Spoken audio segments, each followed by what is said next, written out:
Nestled in the secluded woods of Hollowbrook, an old, seemingly abandoned manor stood with an air of eerie serenity. The locals whispered tales of its haunted past, but for Clara and James, it seemed like the perfect getaway. The Airbnb listing boasted vintage charm and modern amenities, and the photos displayed an enchanting facade that beckoned them with the promise of adventure. Upon arrival, the couple was immediately captivated by the manor's grandeur. It was as though they had stepped back in time, with antique furniture, creaky wooden floors, and grand chandeliers casting dim, flickering light. The air was thick with the scent of aged wood, and something faintly sweet, almost like decay masked by floral notes. The host, an elderly woman named Miss Waverley, greeted them with a smile that didn't quite reach her eyes. She handed them an old-fashioned key and a warning: "Stay out of the east wing. It's unsafe." Clara and James exchanged curious glances, but nodded, eager to explore their temporary abode. Their first night was uneventful, filled with laughter, wine, and the excitement of a new place. However, as the clock struck midnight, Clara awoke to a strange sound. A faint whispering, barely audible, seemed to drift through the walls. She dismissed it as the wind and fell back asleep. The next morning, James mentioned hearing the whispers too, but they both brushed it off. Determined not to let their imaginations ruin their getaway, they spent the day hiking and exploring the picturesque surroundings. As dusk fell, the manor seemed to come alive with shadows that danced in the corners of their vision.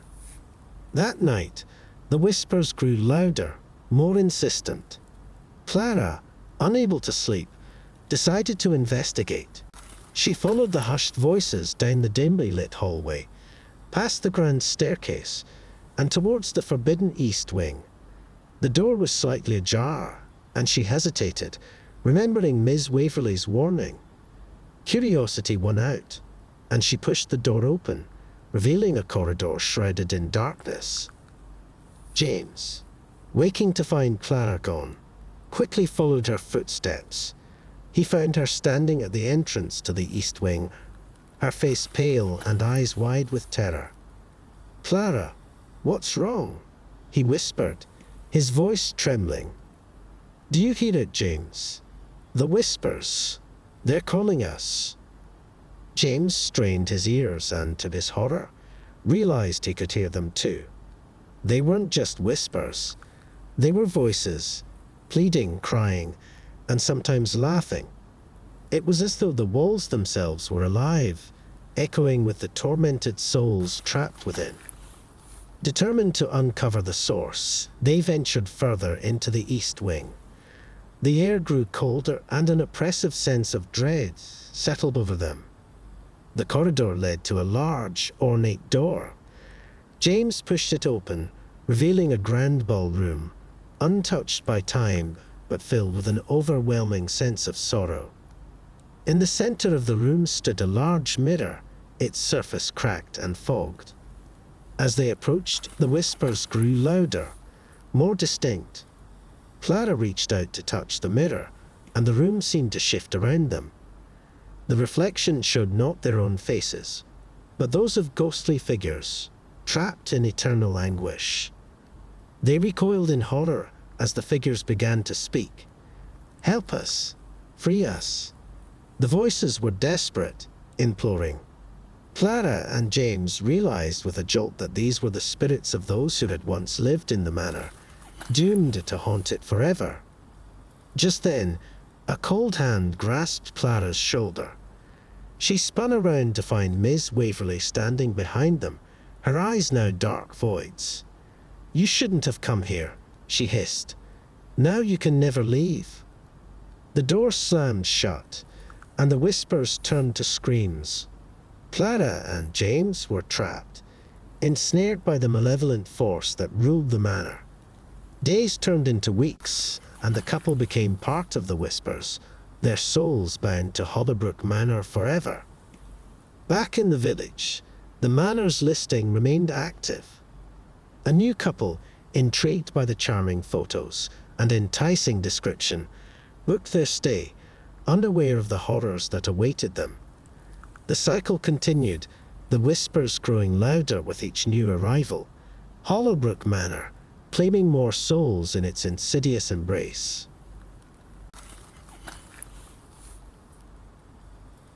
Situated on the outskirts of a quaint village, Ashford House was an imposing structure of faded grandeur. Its history was shrouded in mystery, with the townsfolk rarely speaking of it. When Alice and Mark stumbled upon its Airbnb listing, they were captivated by its old-world charm and decided it would be the perfect place for their anniversary getaway. The journey to Ashford House was uneventful, filled with the anticipation of a serene escape.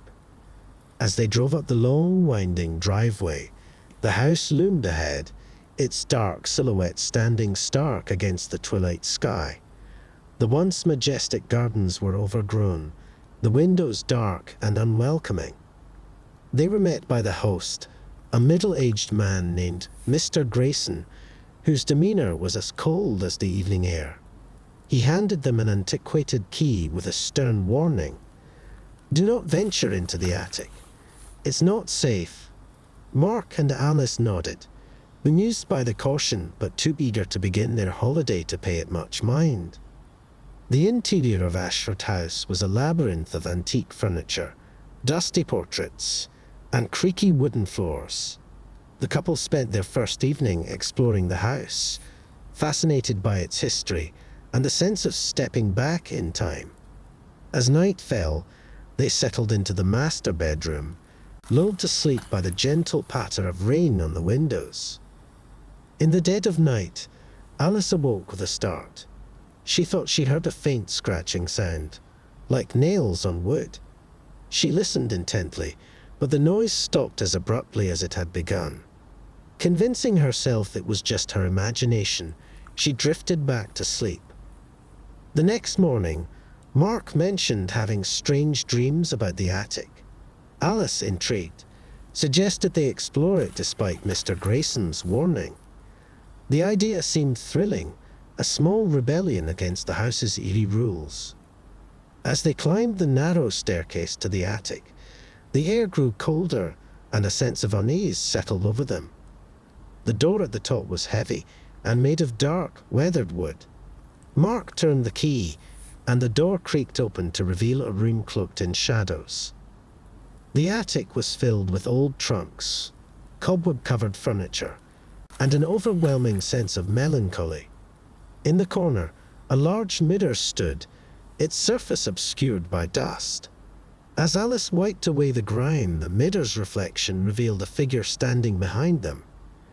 She spun around, but the room was empty. "Did you see that?" Alice whispered, her voice trembling.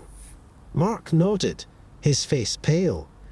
They decided to leave the attic, but as they turned to go, the door slammed shut with a force that shook the walls. Panic set in as they realized they were trapped. The temperature dropped further, and the air became thick with a sense of foreboding. Whispers filled the room, unintelligible at first but growing clearer. The voices spoke of betrayal, of suffering, and of a curse that bound them to the house. Desperate to escape, Mark tried to force the door open, but it wouldn't budge. The whispers turned into anguished cries, and the couple felt an unseen presence closing in on them.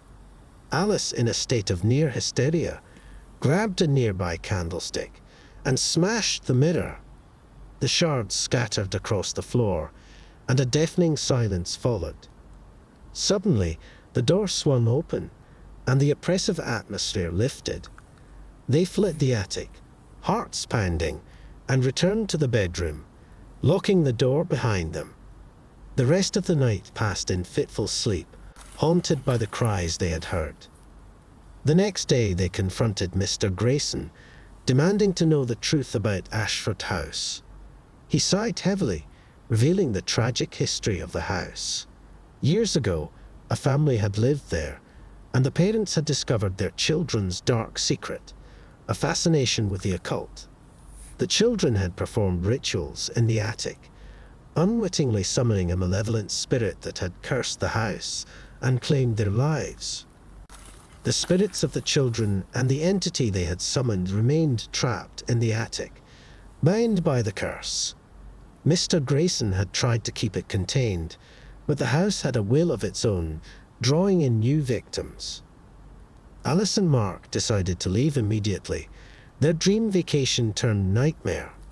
As they drove away, they couldn't shake the feeling that they were being watched, and the whispers seemed to follow them, echoing in the wind. Back in the village, the listing for Ashford House remained active, a siren call to unsuspecting travellers. The house stood, silent and waiting, its dark history hidden behind a facade of quaint charm, ready to ensnare the next curious soul who dared to enter its shadowed halls. In the heart of the English countryside, nestled amid a dense thicket of ancient oaks and whispering pines, stood Brierwood Cottage. Its quaint, ivy-clad facade seemed to beckon visitors with promises of rustic charm and serene solitude. The online listing described it as an idyllic retreat, perfect for those seeking a peaceful escape from the bustle of modern life. Emily and Jack, a young couple from London, were captivated by the photos and glowing reviews. They booked a weekend stay, eager to unwind and reconnect in the tranquility of the countryside. Arriving at dusk, they were enchanted by the picturesque setting. The cottage, with its thatched roof and flower-filled garden, looked like something out of a fairy tale. Their host, an elderly woman named Mrs. Thornton, greeted them warmly, but with a peculiar intensity in her gaze. She handed them a heavy iron key and gave a cryptic warning: "Do not go near the old well after dark." The couple exchanged puzzled glances, but shrugged it off, attributing it to rural superstition. The interior of Brierwood Cottage was cozy and inviting, with a roaring fireplace, plush armchairs, and shelves lined with leather-bound books. Emily and Jack spent their first evening enjoying a candlelit dinner, the flickering flames casting dancing shadows on the walls. They felt a sense of contentment, their worries melting away in the warmth of the cottage. That night, Emily awoke to a faint sound like someone softly weeping. She nudged Jack, who groggily listened but heard nothing. Convincing herself it was just her imagination, she drifted back to sleep. The following day, they explored the surrounding woods, marveling at the natural beauty and the sense of timelessness that enveloped them.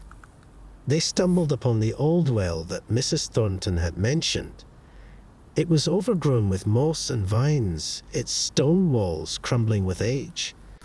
A shiver ran down Emily's spine as she peered into the dark abyss, feeling an inexplicable sense of dread. That evening, as they sat by the fireplace, the atmosphere in the cottage seemed to change. The air grew heavy, and an unsettling silence settled over them. The weeping sound returned, more distinct this time, accompanied by faint whispers. Jack decided to investigate, despite Emily's protests. He followed the sounds to the well outside. The night was eerily still, and the moon cast an ethereal glow on the scene.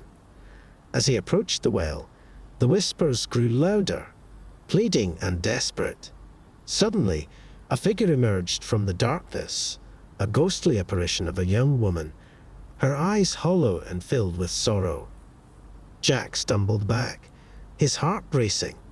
The apparition reached out, her voice a haunting melody of despair.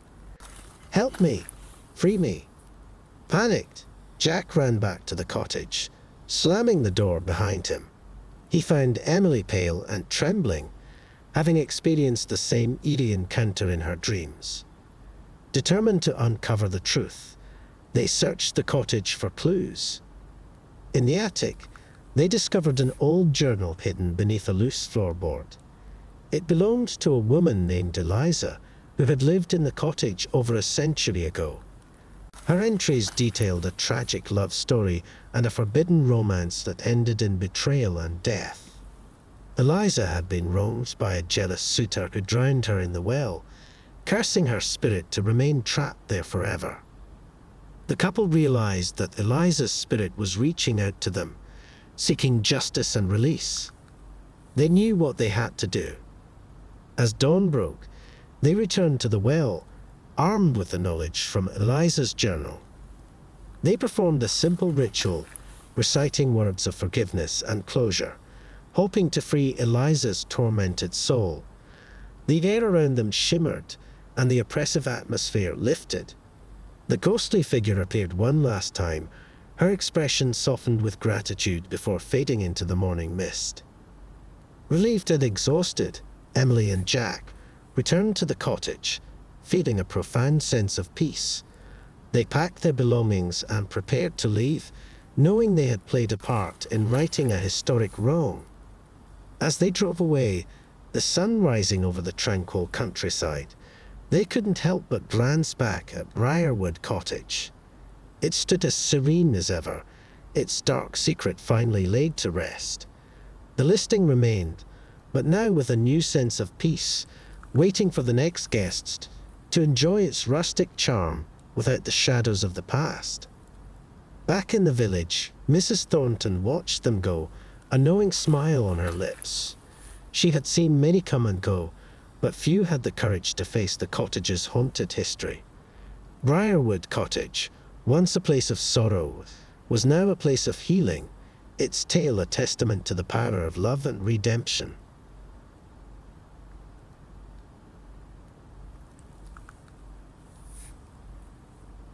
Hidden deep within the fog-laden forests of northern Maine stood Eldridge Manor, a grand yet foreboding structure that had weathered centuries of history. Its Airbnb listing presented it as a historical gem, perfect for those craving an experience steeped in antiquity. The photographs showcased its grand rooms and lush gardens, enticing adventurous travelers with a taste for the enigmatic. Sophie and Daniel, an intrepid couple with a penchant for the paranormal, were drawn to the manor's allure. They booked a week's stay, eager to unravel the mysteries that lay within its aged walls. The drive to Eldridge Manor was a journey into isolation, the road narrowing as they ventured deeper into the dense woodland. Upon arrival, they were struck by the manor's imposing presence. The stone edifice, covered in creeping ivy, loomed against the darkening sky. They were greeted by the caretaker, Mr. Hargrove, a stoic man with eyes that seemed to hold countless secrets. He handed them an ornate brass key and murmured a caution. "Do not enter the library after midnight. It's not safe." The warning piqued their curiosity, but they nodded politely and proceeded inside.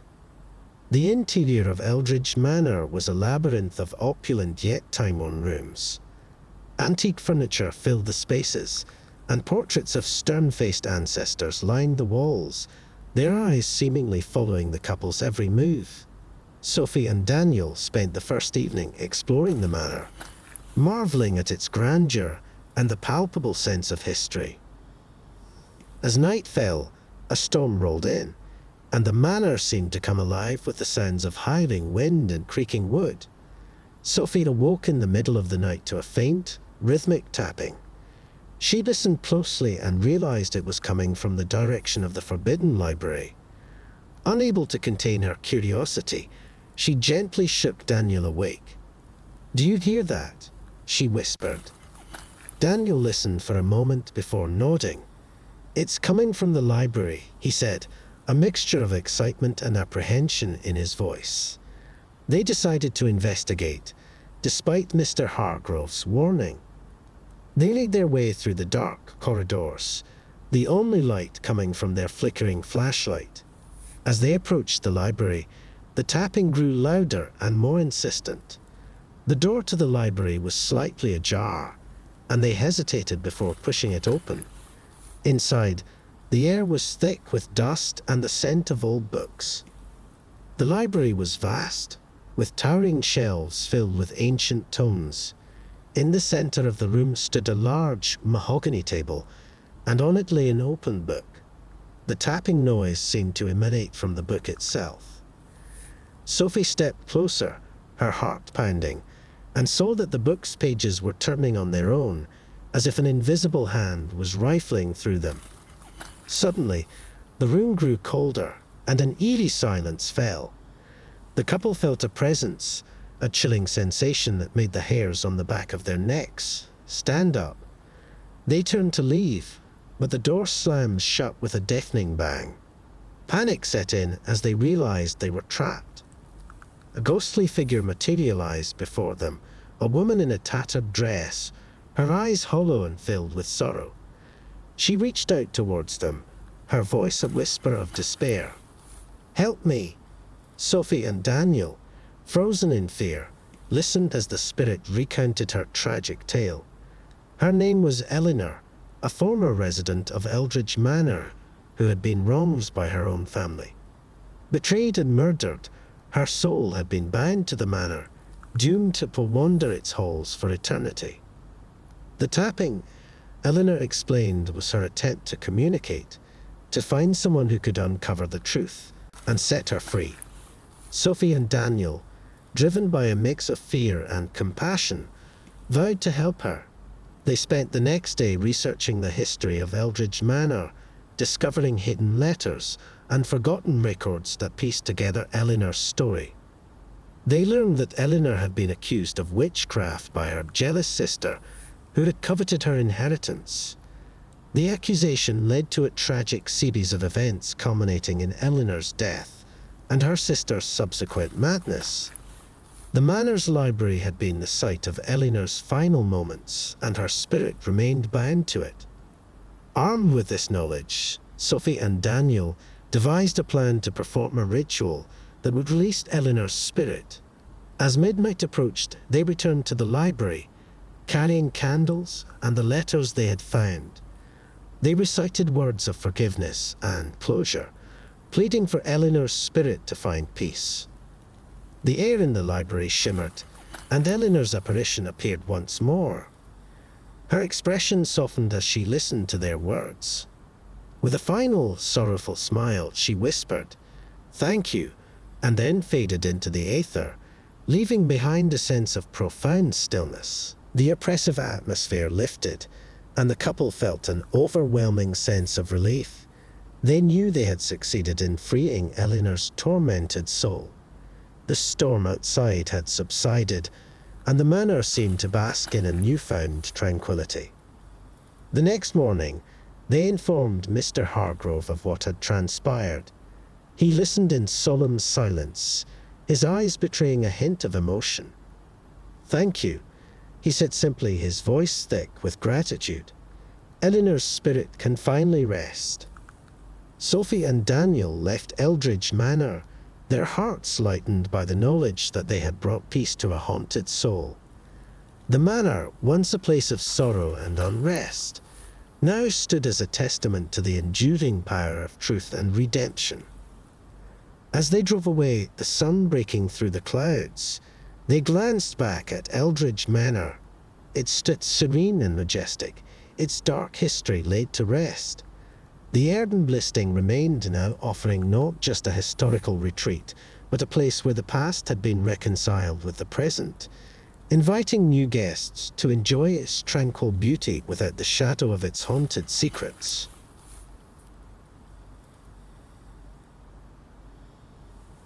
Tucked away in the remote wilderness of the Pacific Northwest, Willow Creek Cabin sat in serene isolation, its rustic charm a siren call to those seeking a break from urban life. The earthen listing promised tranquility and adventure, showcasing picturesque views of towering pines, a crystal-clear creek, and a cozy interior perfect for a relaxing retreat. Lucas and Maya, avid hikers and nature enthusiasts, were immediately drawn to the cabin.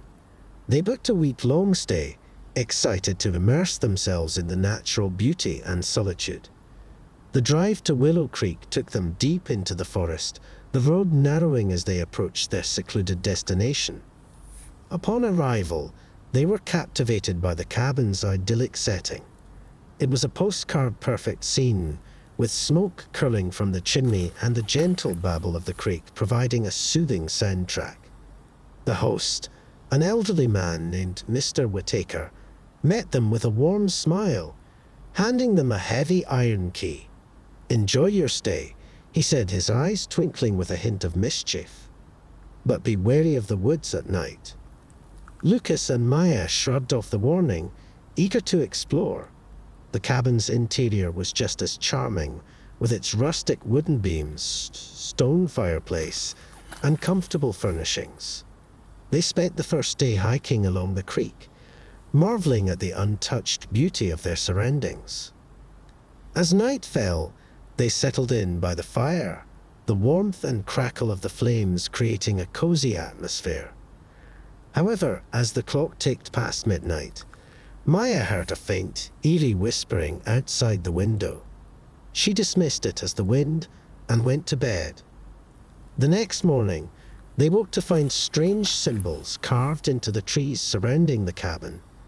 Intrigued yet unnerved, Lucas and Maya ventured into the forest to investigate. They followed a faint trail leading deeper into the woods, eventually stumbling upon an ancient stone circle covered in moss and hidden from view. In the center of the circle lay a weathered book, its pages filled with cryptic drawings and indecipherable text. As Maya reached out to touch it, a sudden chill ran down her spine, and she pulled her hand back. They decided to leave the book undisturbed and return to the cabin, an uneasy feeling settling over them.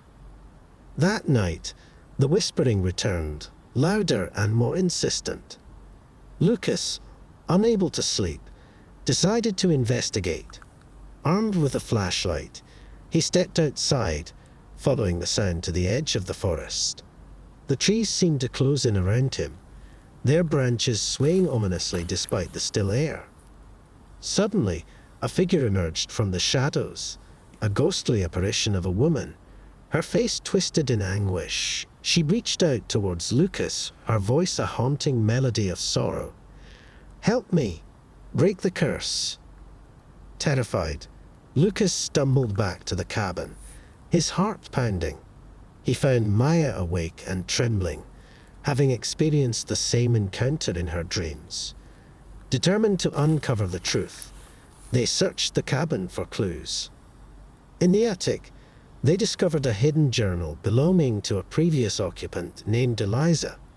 Her entries detailed a tragic tale of love and betrayal, leading to her untimely death at the hands of a jealous rival. The symbols in the woods were part of a ritual meant to bind her spirit to the forest, trapping her in eternal torment. Realizing they had to help Eliza, Lucas and Maya devised a plan to perform a counter-ritual that would free her soul. As midnight approached, they returned to the stone circle, carrying candles and the journal. They recited the incantations, their voices trembling with fear and determination. The air around them crackled with energy, and Eliza's apparition appeared once more. Her expression softened as she listened to their words, her form growing brighter. With a final grateful smile, she whispered, "Thank you," and then vanished into the night, leaving behind a sense of profound stillness. The oppressive atmosphere lifted, and the forest seemed to breathe a sigh of relief. Lucas and Maya felt an overwhelming sense of peace, knowing they had succeeded in freeing Eliza's tormented soul. The symbols on the trees faded, and the whispering ceased. The next morning, they informed Mr. Whittaker of what had transpired. He listened with a grave expression, nodding slowly. "Eliza's spirit has haunted these woods for generations," he said. "Thank you for giving her the peace she deserved." Lucas and Maya left Willow Creek cabin with a mix of relief and sadness. Their dream vacation had turned into a supernatural adventure, but they felt honored to have been part of Eliza's release. As they drove away, the sun rising over the tranquil forest, they glanced back at the cabin. It stood serene and inviting, its dark history finally laid to rest. Back in the city, they shared their story with friends and family, the tale of their haunted retreat becoming a legend in its own right. Willow Creek Cabin remained on Airden, now offering not just a peaceful escape but a place where the past had been reconciled, inviting new guests to experience its beauty and serenity without fear of the shadows that once lurked in the woods.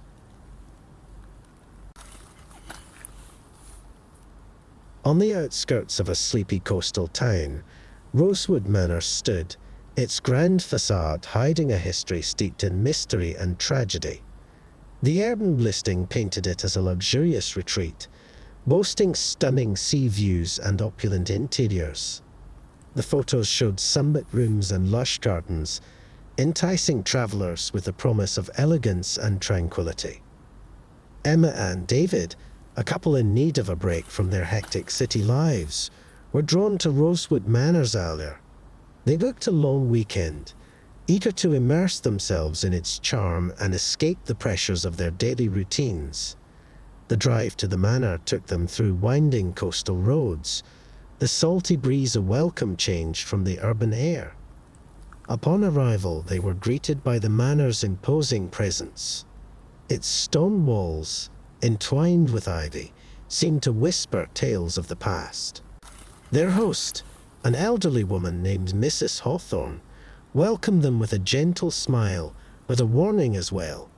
"Do enjoy your stay," she said, her voice soft yet firm, "but heed my advice. Avoid the West Wing after dark." Emma and David exchanged curious glances, but nodded, eager to settle in. The interior of Rosewood Manor was breathtaking. High ceilings, antique chandeliers, and rich tapestries created an atmosphere of timeless luxury. They spent the first evening exploring the grounds, taking in the manicured gardens and the breathtaking sunset over the sea. As night fell, they retreated to their room, the plush bed and gentle ocean sounds lulling them into a peaceful sleep. However, Emma was awakened in the middle of the night by a faint, mournful cry. She listened closely, the sound seeming to come from the direction of the West Wing. She woke David, who, half asleep, dismissed it as the wind. Still uneasy, Emma eventually drifted back to sleep. The next morning, curiosity got the better of them. They decided to explore the West Wing, despite Mrs. Hawthorne's warning. The hallway was dimly lit, the air growing colder as they ventured further. At the end of the corridor, they found a locked door. Determined, David picked the lock, and the door creaked open, revealing a long-forgotten room covered in dust and cobwebs. Inside, they discovered an old diary hidden beneath a loose floorboard. It belonged to a woman named Isabella, who had lived in the manor a century ago. Her entries painted a picture of despair and sorrow, detailing her tragic love affair with a sailor who had perished at sea.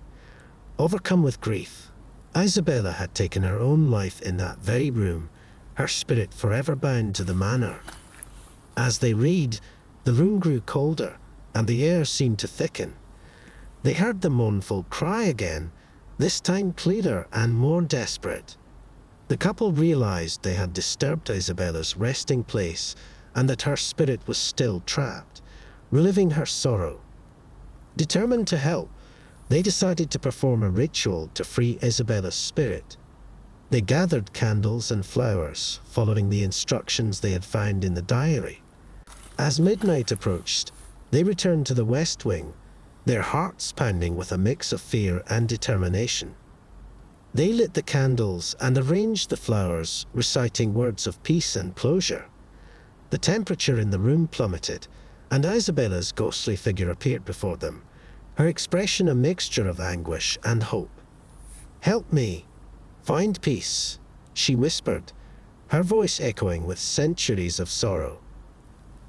Emma and David continued the ritual, their voices steady despite their fear. As they spoke the final words, a brilliant light filled the room, and Isabella's figure began to fade. "Thank you," she whispered, her voice filled with gratitude.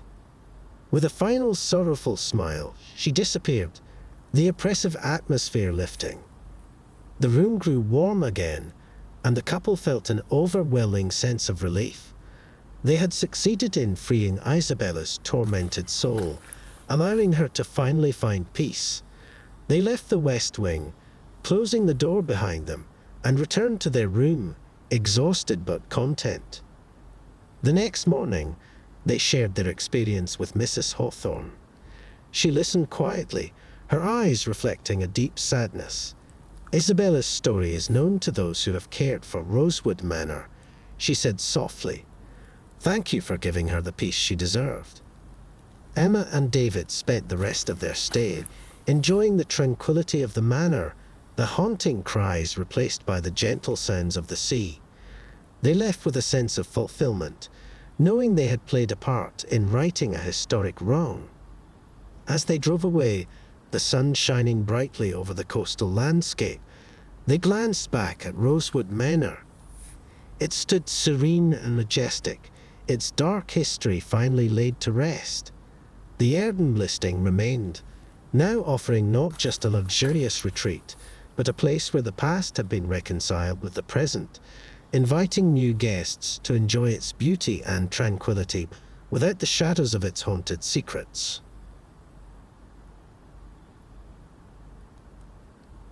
Perched on a cliffside overlooking the rugged Cornish coast, Ravenswood Cottage stood, its picturesque charm hiding a sinister history. The Airbnb listing described it as a cozy retreat, perfect for those seeking solitude and stunning sea views. The photos showcased quaint interiors and a charming garden, enticing those with a taste for the quaint and quiet. Charlotte and Liam, a couple weary of city life, were drawn to Ravenswood's Adder. They booked a week-long stay, eager to unwind and explore the scenic coastline. The drive to the cottage took them through winding roads and misty moors, the air growing saltier and fresher as they neared the sea. Upon arrival, they were struck by the cottage's quaint beauty. Its stone walls and thatched roof looked like something from a storybook. Their host, an elderly man named Mr. Gray, welcomed them with a warm smile, but a cryptic warning. Stay away from the cliffs at night, he said, his eyes dark with caution. The couple nodded, dismissing the warning as local superstition. The interior of Ravenswood Cottage was just as charming as the exterior.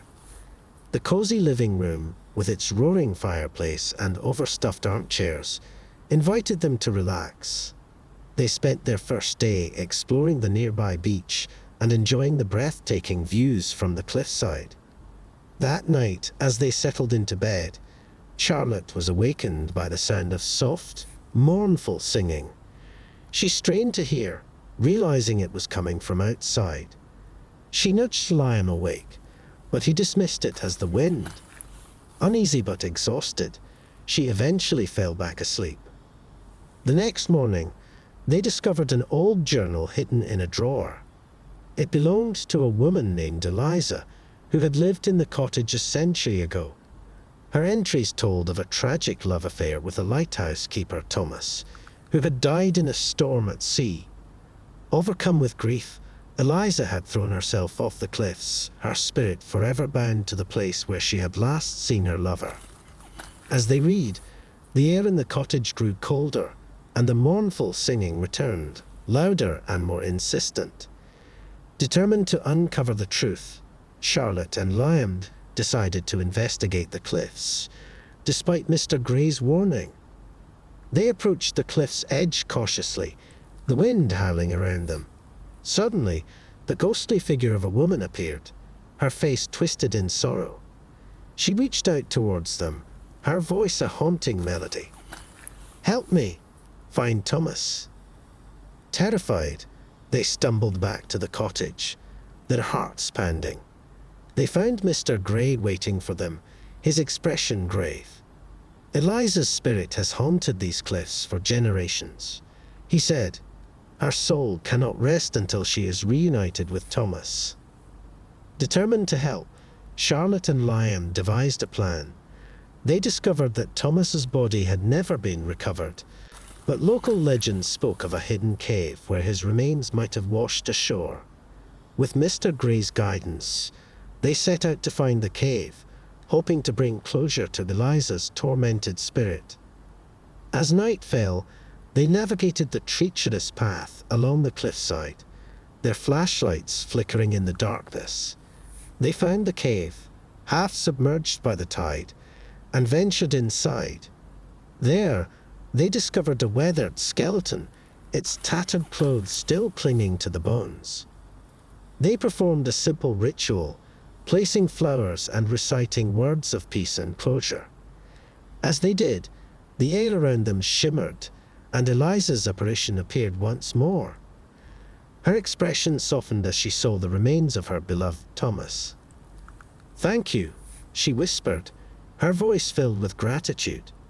With a final sorrowful smile, she faded into the night, leaving behind a sense of profound stillness. The oppressive atmosphere lifted, and the mournful singing ceased. Charlotte and Liam felt an overwhelming sense of relief, knowing they had succeeded in freeing Eliza's tormented soul. They returned to the cottage, exhausted but content. The next morning, they shared their experience with Mr. Gray. He listened quietly, his eyes reflecting a deep sadness. "Thank you for giving her the peace she deserved," he said softly. "Ravenswood has been a place of sorrow for too long." Charlotte and Liam spent the rest of their stay enjoying the tranquility of the cottage, the haunting cries replaced by the gentle sounds of the sea. They left with a sense of fulfillment, knowing they had played a part in righting a historic wrong. As they drove away, the sun breaking through the clouds, they glanced back at Ravenswood Cottage. It stood serene and inviting, its dark history finally laid to rest. The Airbnb listing remained, now offering not just a cozy retreat, but a place where the past had been reconciled with the present, inviting new guests to enjoy its beauty and tranquility without the shadows of its haunted secrets.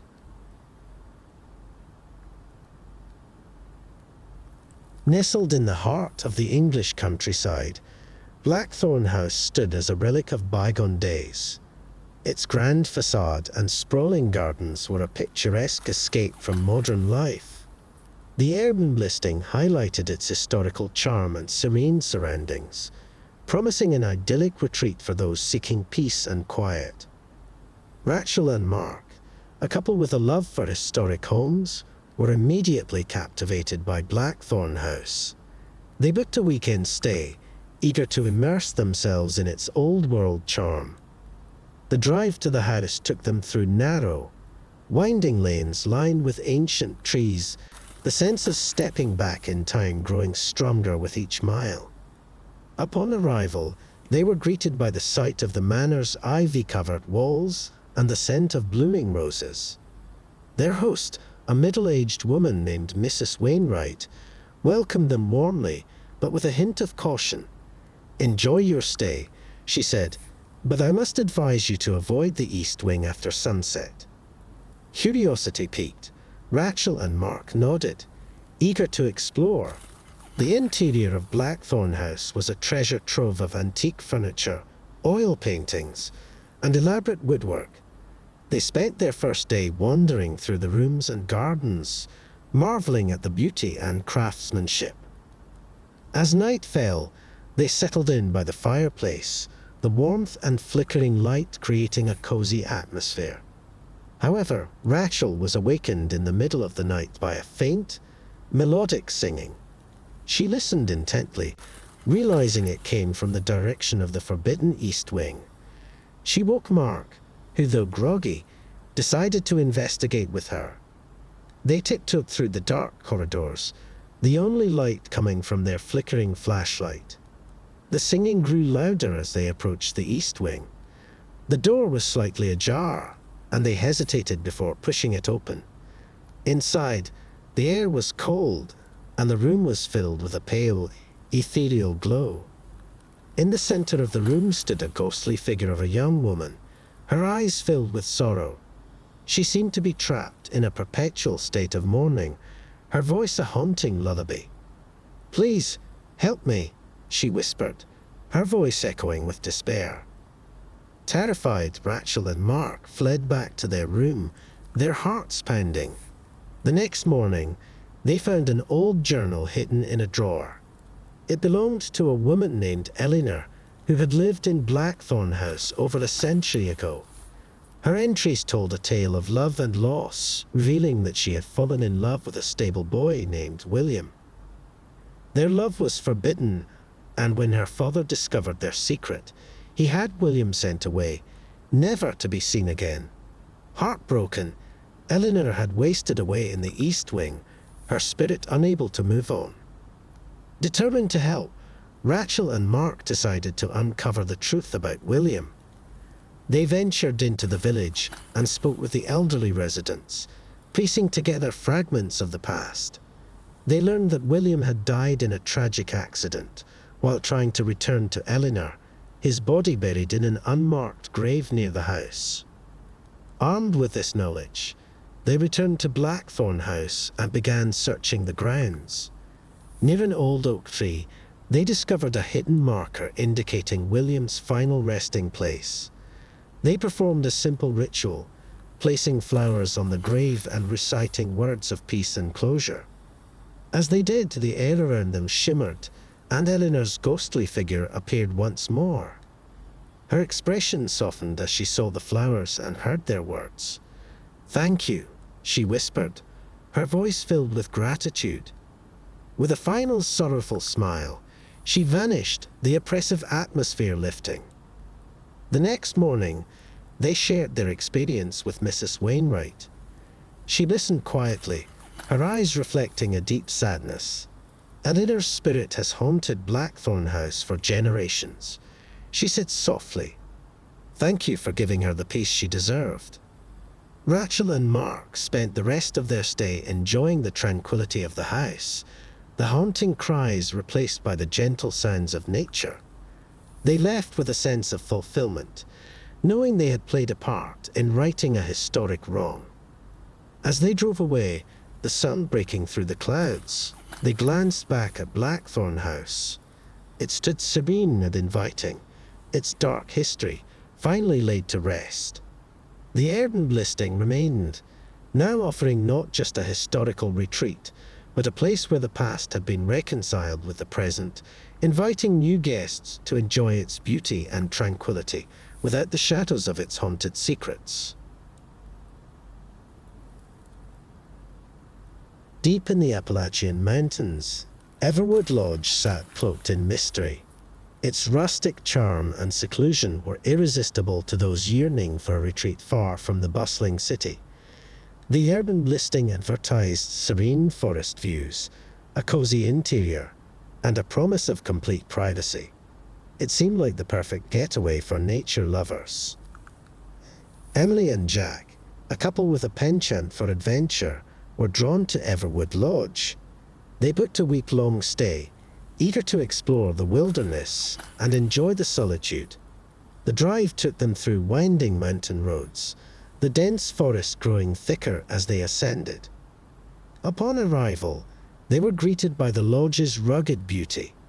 The log cabin, with its stone chimney and wraparound porch, looked like a scene from a postcard. Their host, an elderly woman named Miss Haversham, handed them an old-fashioned brass key and offered a cryptic warning. "Enjoy your stay," she said, "but stay inside after dark. The woods are not safe at night."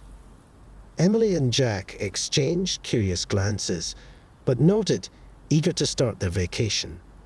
The interior of Everwood Lodge was just as inviting as the exterior. A stone fireplace, wooden beams, and cozy furnishings made it feel like a true mountain retreat. They spent their first day hiking the nearby trails, marveling at the untouched beauty of the forest. As night fell, they settled in by the fire, the warmth and crackle of the flames creating a comforting ambience. However, as the clock ticked past midnight, Emily heard a strange rustling outside.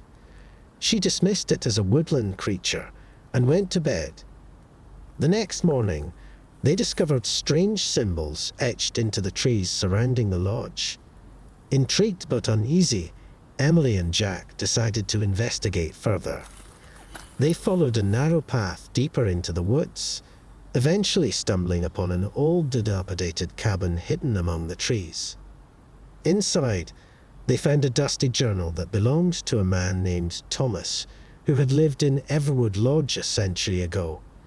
His entries detailed a series of strange occurrences and escalating terror. He wrote about eerie whispers in the night, shadows moving through the trees, and a malevolent presence that seemed to watch his every move. Desperate, Thomas had tried to escape, but was never seen again. As they read, the forest seemed to close in around them, the air growing colder.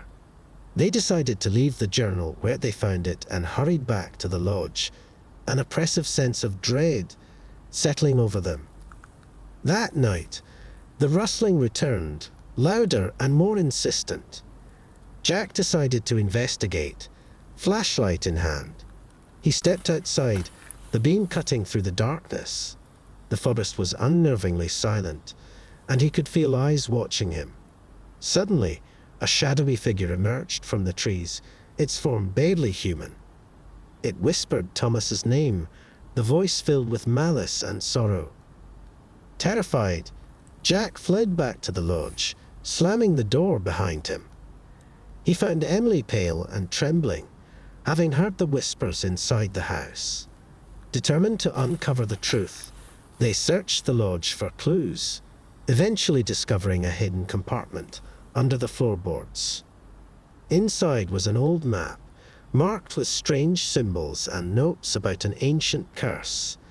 It told the story of a witch who had been wronged by the early settlers and had cursed the land, vowing that anyone who stayed there would be tormented by her spirit.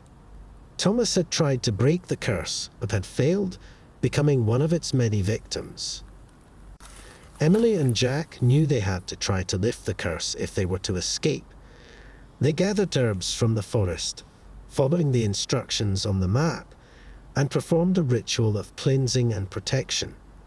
As they chanted the incantations, the air around them seemed to vibrate with energy, and the shadowy figure reappeared, writhing in agony. With a final burst of light, the figure vanished and the oppressive atmosphere lifted. The symbols on the trees faded, and the forest grew quiet and peaceful once more. They had succeeded in breaking the curse, freeing the tormented spirits that had haunted the land for generations. The next morning, they packed their belongings and left the lodge, feeling a profound sense of relief. They informed Miss Haversham of what had transpired. She listened with a mix of disbelief and gratitude.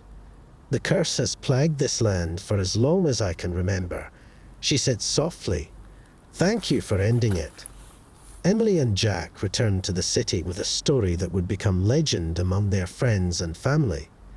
Their adventure at Everwood Lodge had turned into a supernatural battle, one they were glad to have survived. The lodge remained on Airstream, now free from its dark history, inviting new guests to enjoy its beauty and tranquility without fear. As they drove away, the sun rising over the tranquil forest, they glanced back at Everwood Lodge. It stood serene and inviting, its haunted past finally laid to rest. The mountains, once a place of fear and darkness, were now a sanctuary of peace and natural beauty, waiting to welcome new visitors to its now benign embrace.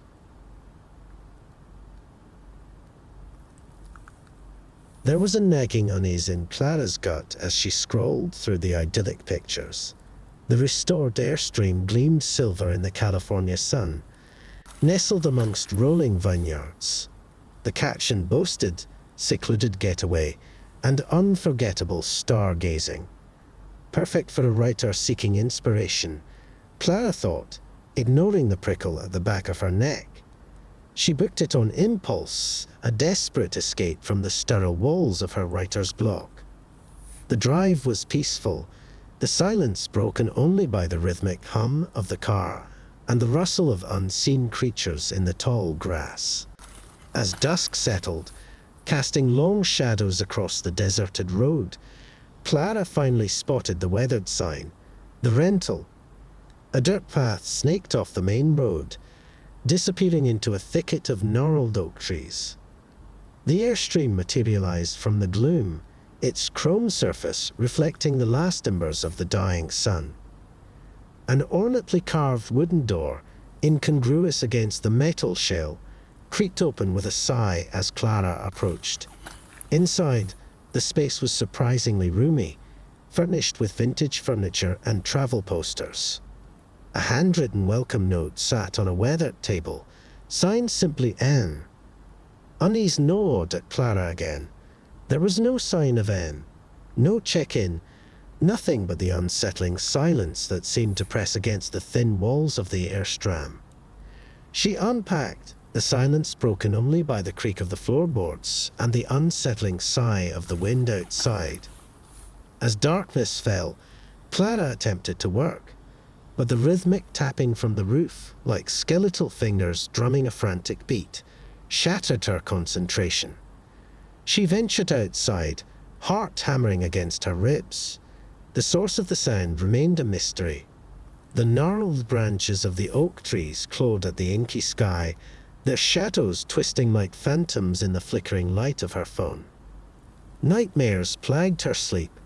She dreamed of skeletal figures with hollow eyes, beckoning her from the darkness. Waking with a gasp, she found the carved wooden door hanging ajar, a sliver of moonlight illuminating an empty space beyond. Panic clawed at her throat. She slammed the door shut, scrambling for the deadbolt. The tapping returned, more insistent now. Then a scratching sound like nails scraping metal. Clara huddled beneath the covers, whimpering. As dawn approached, the sounds finally ceased. Clara emerged from her refuge, pale and trembling. The wooden door stood firmly shut. Had it all been a terrifying dream? The day stretched before her, heavy and oppressive. Clara tried to write, but the tapping echoed in her mind. Just as she was about to call for help, a knock on the metal shell made her jump. Standing outside was a frail old woman, her face etched with 1,000 wrinkles. "M," she rasped, her voice like dry leaves rustling. Relief washed over Clara. She explained the events of the night, the tapping, the open door. M's cloudy eyes narrowed. "The wind," she croaked dismissively. "It gets restless sometimes." But the flicker of fear in her gaze betrayed her. That night, the wind howled like a banshee. The tapping returned, joined now by a mournful chorus of whispers that seemed to seep from the very walls of the Airstream. Clara, fueled by terror, threw open the door. The surrounding trees stood stark against the moonlit sky, their branches clawing at the unseen. Then she saw it. Carved into the gnarled trunk of the closest oak was a symbol, a crudely drawn eye, staring out with an emptiness that chilled Clara to the bone. She stumbled back, a scream catching in her throat. The next morning, Clara flowed. She didn't look back. The image of the carved eye burned into her memory. Back in the sterile comfort of her apartment, she tried to write to translate the terror into a story, but the words wouldn't come. The silence of her room felt suffocating, a stark contrast to the unsettling whispers of the Airstream. One night, as she lay awake, a sound pierced the silence, a rhythmic tapping from the window. Clara froze, a cold dread slithering down her spine. As her eyes adjusted to the darkness, she saw it, a single skeletal hand, its fingers tapping a frantic beat against the glass. A hollow eye, carved into the peeling paint of the window frame, stared back at her with an emptiness that promised a horror far greater than anything she could have imagined.